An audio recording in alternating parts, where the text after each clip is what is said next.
I must tell you, I love storytelling, and I love telling jokes. When I was a little girl, I would start talking, will never stop. And my mother would say, Basta, Suad, enough. You know, you have been talking for 2 hours. I always wanted to tell a story, and I always thought about what is the punchline of a story or a joke. So I have developed that ability. And you know, I'm sure also in Portugal, around the Mediterranean, there is what we call the storyteller or al-hakawati in Arabic. Before the television came, people would just, you know, a man would appear in a coffee shop and would start telling jokes or telling stories. But I never made the connection between telling a story and writing. Because I always thought, you know, when we were in school, when you wanted to do writing, you have to know grammar, you have to know big vocabulary, you have to put, you know, I always thought writing is finding complicated words and put them in a more complicated way.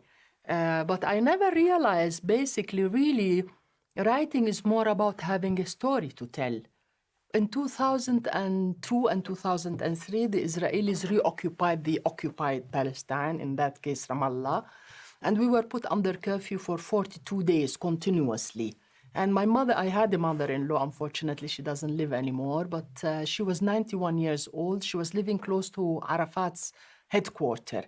And at that time, the bombardment was really very heavy in that area.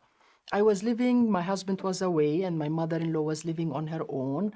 And when the curfew was imposed, I couldn't reach to get her. And eventually I managed to bring her and to come and live with me. And, you know, it became tough, I must say. I'm sure everybody has a mother-in-law, and you know what it means to have two women who are very stubborn, and each one is very opinionated. Each one has their own way of life. But my mother-in-law wanted to have a normal life. In spite of everything going around her, she wanted to have breakfast and dinner and lunch on time. When I went to get her, even though it was bombarded, she wanted to have a nice dress. She wanted to take her jewelry and what have you. Anyway, I ended up with a mother-in-law who was nagging me all the time. And we fought about everything about, you know, when to eat, when not to eat, about preparing the food, boiling the milk and what have you. And I had the Israeli soldiers outside the house. Literally, there was 13 tanks outside our house. And we couldn't step out. People don't realize what a curfew means. You cannot come out of your house to your garden. If you had a balcony, you couldn't go. So we were prisoners. So I ended up, I always say, with two occupations. One side outside my house, which is the Israeli, and the inside, which is my mother-in-law. And every time, whenever she went to sleep, and thank God she went to sleep early, I would sit down on my computer and start writing things, writing really memoirs of what happened that day, whether with my mother-in-law or every 3 days when the Israelis lifted the curfew and we went out with a crazy town, 70,000 people trying to do shopping together. And it was really very, very messy, both ways, inside the house and out. And I felt the only way to keep my sanity of that situation is just to sit down and laugh at myself, at my mother-in-law, at the Israelis, everything around me. And I would send it to my niece. I have a very close niece of mine, Diala, and she's a good reader. So I used to send her every day one story. And then I sent it to others, and ultimately the books got into an Italian friend of mine. She was a parliament member, a European Parliament member.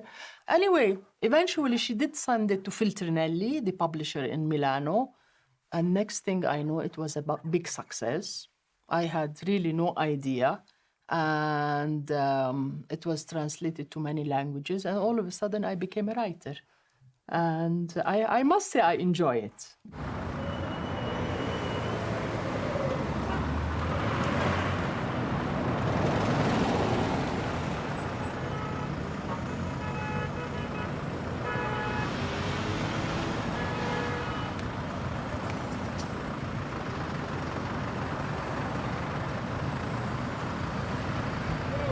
I came to Palestine in 1981 to teach at Birzeit University and do a research on Palestinian village architecture. I ended up doing a research on it, writing on architecture, but also founding an organization called RIWAQ. which is basically an NGO that deals with the protection of cultural heritage. And I always ask myself what made me go there. And I think now, looking back at it, both being Palestinian and Syrian. My mother is Syrian. Actually, I was born in Damascus. And we lived in an old house. My grandfather was relatively a rich merchant. And there was a courtyard in the house. There was a big fountain in the house. And I was a little girl. My mother would take me there all the time, spend the summers there. At night, it's a bit spooky, it's scary. It's cold. The old city of Damascus, we lived in very close to the Umayyad mosque. So there are very narrow streets. I think all of these images stay with you. Then my father losing his house, his homeland, his city, Jaffa, Al-Manshiyya, Then you hear the Israelis demolishing the neighborhood.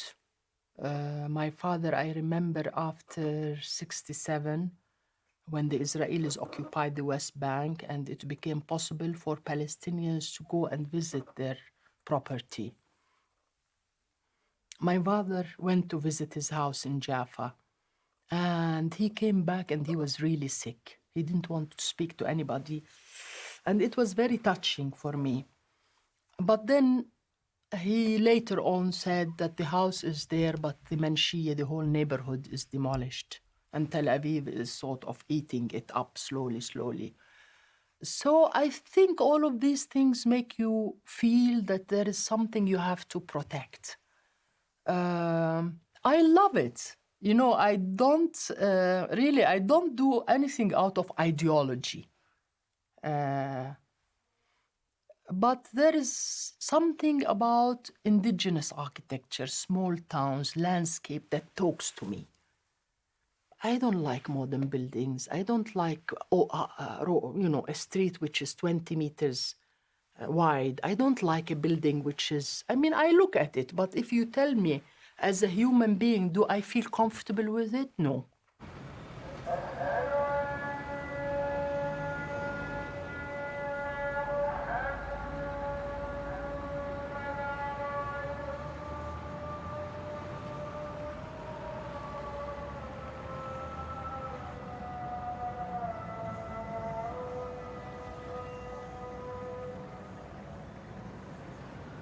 The wall is such a tragic, such a harsh reality, such a barrier.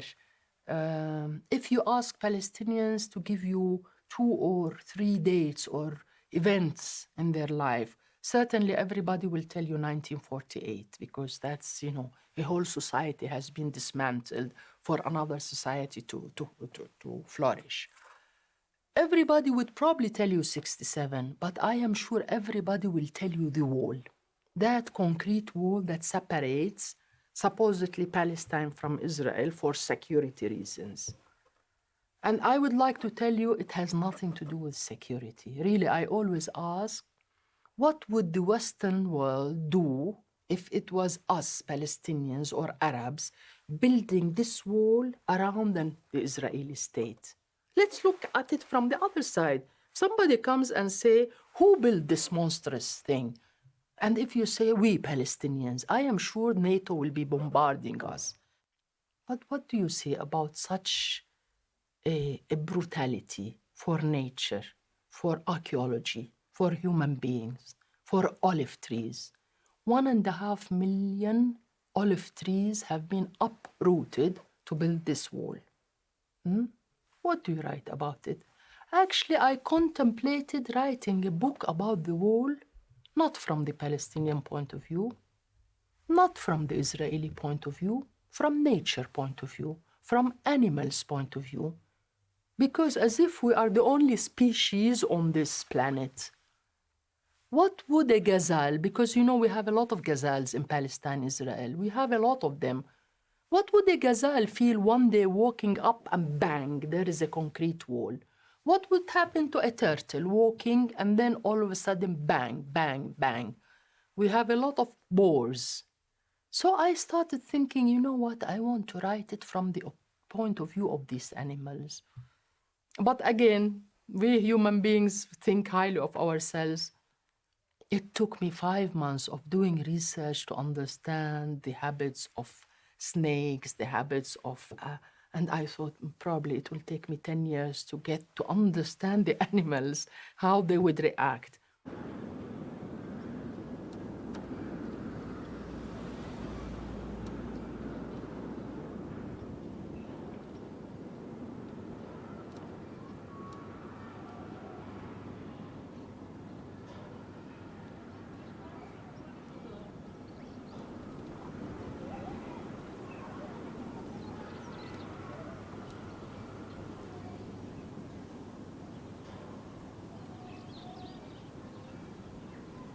Even though the idea of having a Jewish state was there in the 19th century, and they contemplated a Jewish state in different parts of the world. Palestine was one of them. Uganda was one of them. I don't know. I mean, there were the idea of having, not every idea becomes a reality. But there was, like, you know, the Muslims, they want to create a Muslim state, and the Christians want to have the Crusaders, and the Jews wanted to have a Jewish state, but doesn't mean that it happens. I think it became a reality as a result of the Second World War. The Second World War made it a reality, and also made us Palestinians become the victims. I always say we are the victims of the victims. And it gave the Israelis an edge over us because of the understandable sympathy that happened to a terrible chapter of history in Europe, not only to the Jews, but to many others, you know. So this is, for me, accelerated the conflict. Now, we Palestinians were not part of that. All of a sudden, we were at the receiving end. And don't forget, we had a British mandate that has given a promise to the Israelis or to the Jews at that time to help them in Palestine. So here we are, a simple nation sitting on the ground. And really, for me, it doesn't, you can call the Palestinians monkeys or watermelons or bananas. It doesn't matter for me. Because again, it's not an issue of being a nationalistic. There was a society, there was a city called Jaffa, there was a city called Haifa, there was a city called Lid and Ramla. They were peasants working on their land. Call them whatever you call them. I don't want to get to the semantics that this was called Palestine, not Palestine. There was a land with people in it, full stop. This is what matters for me. And for the Jewish immigrants to come here, how can you create a Jewish state in an Arab? If I go now and I say I want to create an Arab state in Portugal, but it will not affect the Portuguese, but it will have to be a majority Arabs there. I mean, there is something, sorry. You know, you don't go to an Arab state and say, I want to make a Jewish state and it has to be a majority Jews. That's what happened. And unfortunately, that by itself made it a racist country from the very beginning. And, you know, Israel was based on one thing, on not seeing the Palestinians, refusing to see the Palestinians. And unfortunately, what happened in 1948 happens today. It's not that event is okay, because in 1 year or in 2 months of April and May to cook almost 1 million people. If you ask me, that was the history. But if you ask me what is the conflict between the Palestinians and the Israelis today, I tell you one word, it's land. Nothing else. It's not cultural. It's not religious. And believe me, I could find people that resemble me in Israel on a social or education level, like I could find in Italy or in Jordan or anywhere, and I could agree with them on many, many issues. So it's not cultural. And it's not religious. It was made to be religious. Huh? Because I always say, if you think that a Jewish state is okay, why is a Muslim state not okay?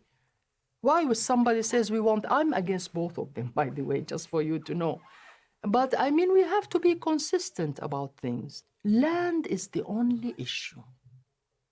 And I want the Israelis to stop seizing our land. That's what they do. As I am talking to you now, I can assure you that more land is being taken. The other thing is, people don't realize the kind of concession we Palestinians have made to the Israelis. This is what really hurts me. Many people don't realize that we Palestinians have recognized Israel in 1988. It's almost 20, 30 years now, 88, 88, 20 some years. Nobody realizes it's time for Israel to recognize us. We have accepted a state on 22% of our historic Palestine. And the Israel that we have recognized and we are asking for is on 78% of our homeland. And what do the Israelis do? No, we want more of your 22%. Every single day, they build more Jewish settlements and they put more people here and they create facts on the ground. So what started in 1882 is going on up till now. It's an ongoing tragedy. This is the problem. If you ask me, for me, the most difficult part of being Palestinian, in addition to the things that everybody knows, is the obsession. I wish that there will be one day in my life that I don't remember that I am Palestinian. Not only one day, 1 hour, where it's just like, it's a constant reminder and it's heavy.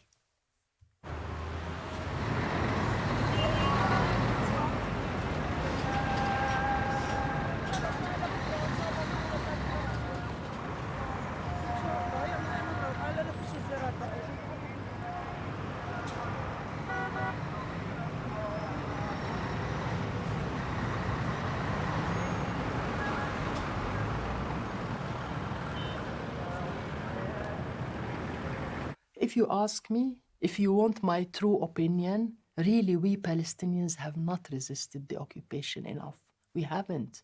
I am surprised how tolerant we are.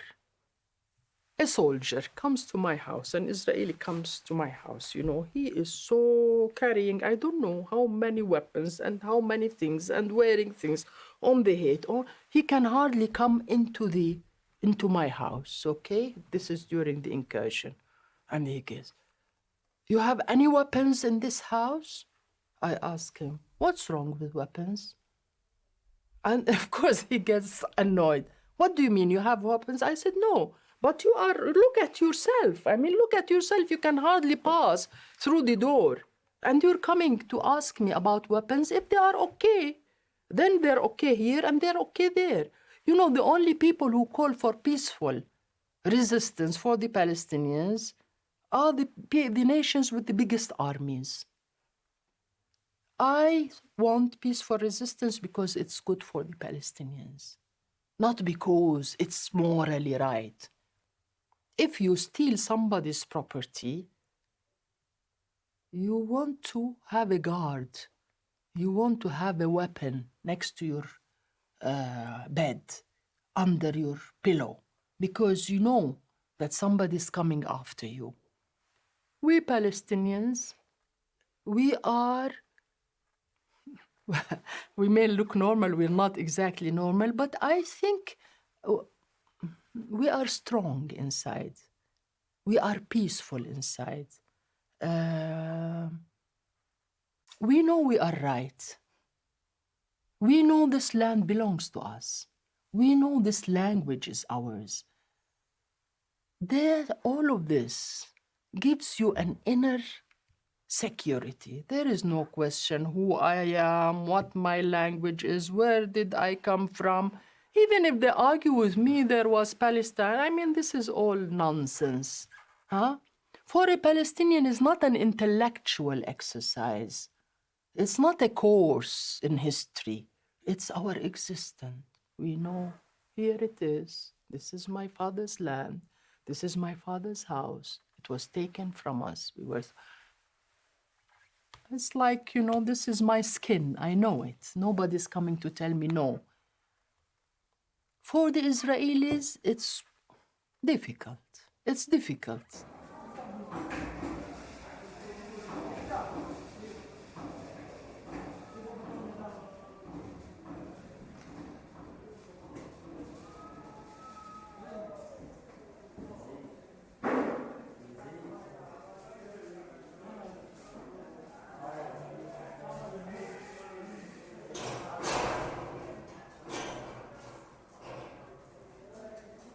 You don't know how many times I use humor with the Israeli soldiers, Really, because humor could put you on a human level with them. There was a time, for example, just to tell you, there was a time where I was coming from London. That's many years when we could use the Tel Aviv airport. It was 5 o'clock in the morning. I was very tired. And of course, being an Arab, the minute you get to Tel Aviv airport, they take you aside and they start interrogating you. Stupid questions. Where have you been? Whom did you see? What did you do? All sort of infringement on your privacy, but they feel the right that they can do it. I was not in the mood, really. I said, I went dancing. I was dancing. And she looks at me and she said, what? I said, you heard me. I went dancing. She said, this interrogation is about the security of the state of Israel. I said, okay. And then you have to answer me. I said, I am answering you. She says, what have you been doing in London? I said, dancing. And I started laughing. She says, you think you're being funny? I said, no, but you seems to have problem with dancing. Anyway, this went on and on and on. And when she couldn't handle me, she brought me her boss. She brought somebody like 2 meters high, and he stood next to me and he says, this is not a joke. You have to be cooperative. I said, I am cooperating with you. What do you want? What have you been doing in London? I said, I told her I went dancing. Anyway, they had to arrest me because I was dancing. But at the same time, they were feeling ridiculous because here there is a woman who's just like had it with them. And I am trying, if I tell them, stop interfering with my business, it's none of your business, it's this. Okay, I just chose to just use humor with them, but they concluded all the rest, So anyway, there was also one story in my Sharon and My Mother-in-Law, is I had a dog. And the dog is called Noura, and she's like my company everywhere. She comes with me. And, to make a long story short, I ended up going to an Israeli vet. And little I knew it was in the Jerusalem area. And next thing I know that I have a certificate, a health certificate, and on it says passport. And this one is coming from Jerusalem. Now, many people don't realize that for us Palestinians to have a Jerusalem ID, it means a freedom in movement. It means you can go to the Tel Aviv, you can go everywhere. And all of a sudden, I find myself that here I have a dog that has a Jerusalem passport that allows her to go everywhere. And here I am from the West Bank with this orange ID that does not allow me to go even to Arab Jerusalem. Just for you to realize, we have around like 500 checkpoints in a small country. So every time we drive to have to stop. Anyway, if I wanted to go to Jerusalem today, I would need 3 permits, that I will never get. I would need a permit for my car. I would need a permit for myself and for whoever with me. So when I came out, all of a sudden, I talked to Noura, to my dog. I said, Habibti Noura, dear Noura, do you realize that you have a document that 4 million Palestinians will kill to have? So anyway, I decided, Noura, you know what I want to do? Let's go to Jerusalem using your passport. And anyway, at the end, I took Noura's passport and I went to Qalandia checkpoint. And when I arrived there, of course, from the car, from plate, from everything, they can tell that I was a Palestinian. So the soldier tells me, where are you going? I said, I'm going to Jerusalem. He said, where is your permit? I said, my permit? I don't have a permit. And he says, what about the car permit? I have no permit for the car. And how do you expect to go to Jerusalem? I told them, you haven't met my dog, Noura. Noura, come here, come here. And Noura was sitting on my lap. And I gave him Noura's passport. And I say, this is Noura, my dog. And he says, yes. And I said, this document, Noura is from Jerusalem. And, she cannot go to Jerusalem on her own. And I happen to be her driver. And the 4 soldiers look at me and they say, this woman is completely out. And believe it or not, the soldiers allowed me to go in. So anyway, I started taking Noura's passport and going to checkpoints. Of course, most of the time I'm turned back. But this is where I just feel that sometimes, with such an injustice, with such brutality, with such hatred, you have to sort of break it with a joke.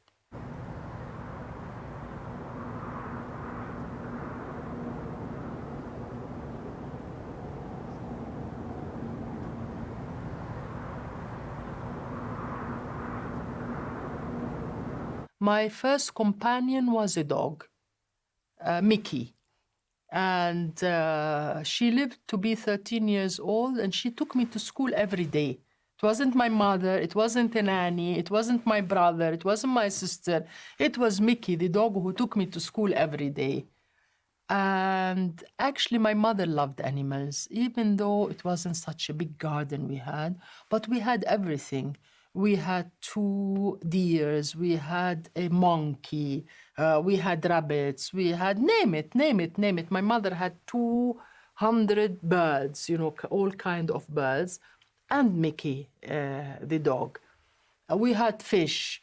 So from early age, I feel like I have been thrown in the jungle and I have made rapport with animals. And because of the fact that they don't speak, they have a power over me. Because we men speak, so you know what they're thinking. Somebody's mad, somebody's hungry, somebody whatever. But when you have a species that are extremely intelligent, like a dog or a cat, but they don't speak, I find that the power of silence. I feel that animals really, they speak with the way they look at you, there is a certain intelligence that is missing in the human being.